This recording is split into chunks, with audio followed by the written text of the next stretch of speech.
بسم اللہ الرحمن الرحیم۔ السلام علیکم ورحمۃ اللہ وبرکاتہ۔ آپ دیکھ رہے ہیں دین اسلام۔ ویڈیو شروع کرنے سے پہلے ہماری یہ گزارش ہے کہ اگر آپ نے ہمارا چینل ابھی تک سبسکرائب نہیں کیا تو برائے کرم ہمارے چینل کو سبسکرائب کر لیں اور بیل آئیکن کو دبا دیں تاکہ ہر آنے والی ویڈیو کا نوٹیفیکیشن آپ تک پہنچ جائے۔ جزاک اللہ خیرہ۔ ارشاد باری تعالی ہے، ترجمہ: بے شک ہم نے اس قرآن کو شب قدر میں اتارا ہے۔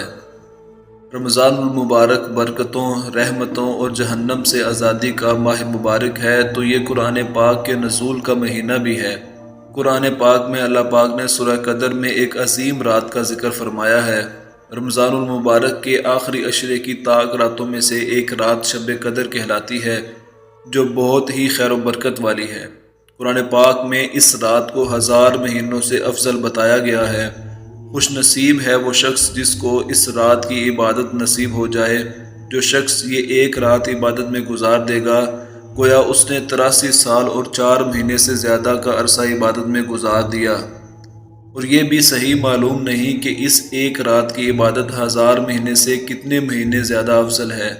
احادیث میں ہے کہ ام المومنین حضرت سیدہ عائشہ صدیقہ رضی اللہ تعالی عنہا نے نبی کریم صلی اللہ علیہ وآلہ وسلم کا یہ ارشاد نقل کیا کہ لیلۃ القدر کو رمضان کے آخری عشرے کی طاق راتوں میں تلاش کرو۔ حضرت ابو ہریرہ رضی اللہ تعالی عنہ سے روایت ہے کہ نبی کریم صلی اللہ علیہ وآلہ وسلم نے ارشاد فرمایا کہ جو شخص لیلۃ القدر میں ایمان کے ساتھ اور ثواب کی نیت سے عبادت کے لیے کھڑا ہو، اس کے پچھلے تمام گناہ معاف کر دیے جاتے ہیں۔ حضرت انس رضی اللہ تعالی عنہ کہتے ہیں کہ ایک مرتبہ رمضان المبارک کا مہینہ آیا تو حضور صلی اللہ علیہ وآلہ وسلم نے فرمایا کہ تمہارے اوپر ایک مہینہ آ رہا ہے، جو شخص اس رات سے محروم رہ گیا، گویا ساری ہی خیر سے محروم رہ گیا، اور اس کی بھلائی سے محروم نہیں رہتا مگر وہ شخص جو حقیقتاً محروم ہی ہے۔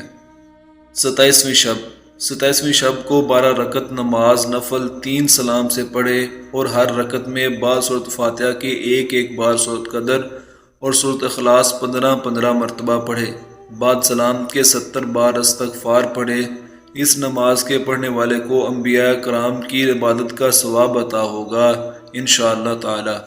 27ویں شب کو 2 رکعت نماز پڑھے، ہر رکعت میں سورۃ فاتحہ کے بعد سورۃ قدر 3 دفعہ، سورۃ اخلاص 27 مرتبہ پڑھ کر گناہوں کی مغفرت طلب کرے، انشاءاللہ تعالی اس کے پچھلے تمام گناہ معاف ہوں گے۔ 27ویں شب کو 4 رکعت نفل 2 سلام سے پڑھے اور ہر رکعت میں بعد سورۃ فاتحہ کے سورۃ تکاثر ایک بار اور سورۃ اخلاص 3 بار پڑھے۔ اس نماز کے پڑھنے والے پر سختی موت آسان ہو جاتی ہے اور رحمت خداوندی سے بعید نہیں کہ عذاب قبر بھی معاف ہو جائے۔ 27ویں شب کو 2 رکعت نماز نفل پڑھے اور ہر رکعت میں سورۃ فاتحہ کے بعد سورۃ اخلاص 7 بار پڑھے، بعد سلام کے 70 بار مندرجہ ذیل تسبیح پڑھے۔ استغفر اللہ العظیم الذی لا الہ الا هو الحی القیوم واتوب الیہ۔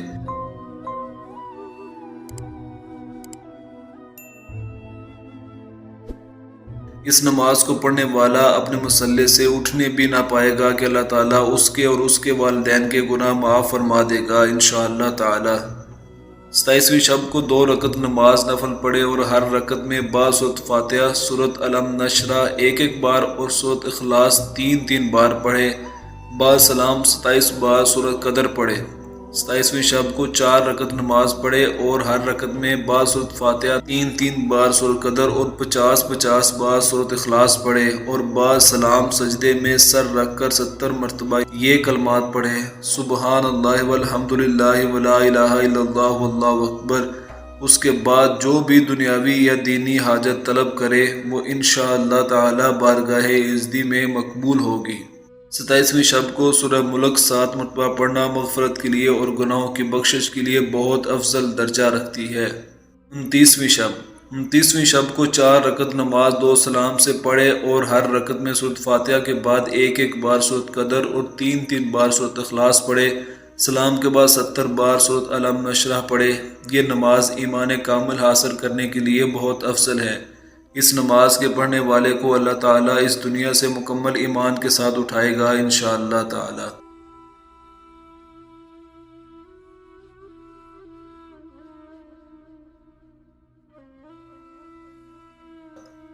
ماہ رمضان المبارک کی 29ویں شب کو 4 رکعت نماز نفل 2 سلام سے پڑھے اور ہر رکعت میں سورۃ فاتحہ کے بعد ایک بار سورۃ قدر اور سورۃ اخلاص 5 بار پڑھے۔ بعد سلام کے 100 مرتبہ درود شریف پڑھے۔